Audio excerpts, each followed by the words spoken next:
Project 13, 2003, were two exhibitions by Swiss artist Ugo Rondinone.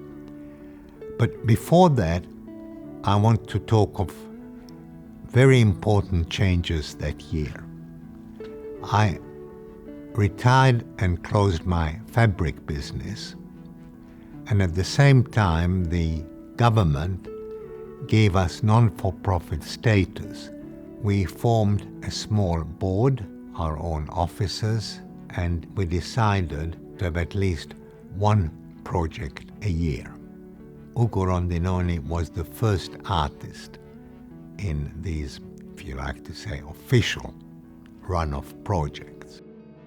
Before I talk about the project, I want to tell you about my encounter with a clown, a big 3-meter, very human-like clown lying on the floor at an art fair in New York in the middle of a snowstorm. I didn't know who the artist was. I was told it's by a Swiss artist whose name wasn't familiar to me, and it really struck me, and I bought that work. Subsequently, I started to collect Ugo's work.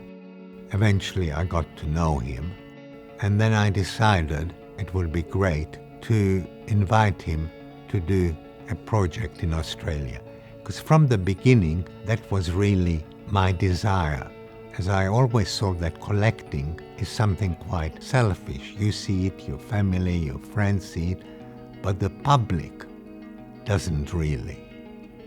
And I wanted to share my love of art with the Australian artist and Australian public.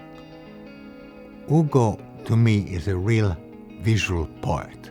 He works over all media. He draws beautifully, a very classical style. He paints, he sculpts, and he also produces video art.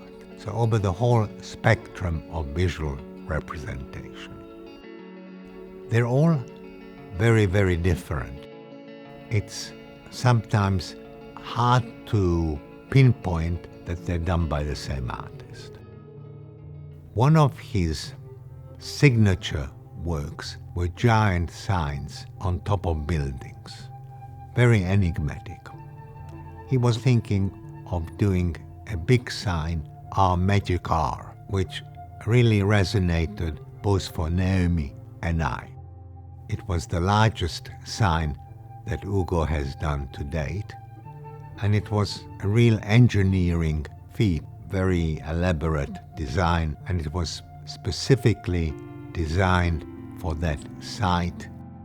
We produced letters that were lit by neon, and it was a beautiful, very happy, welcoming symbol on top of the MCA.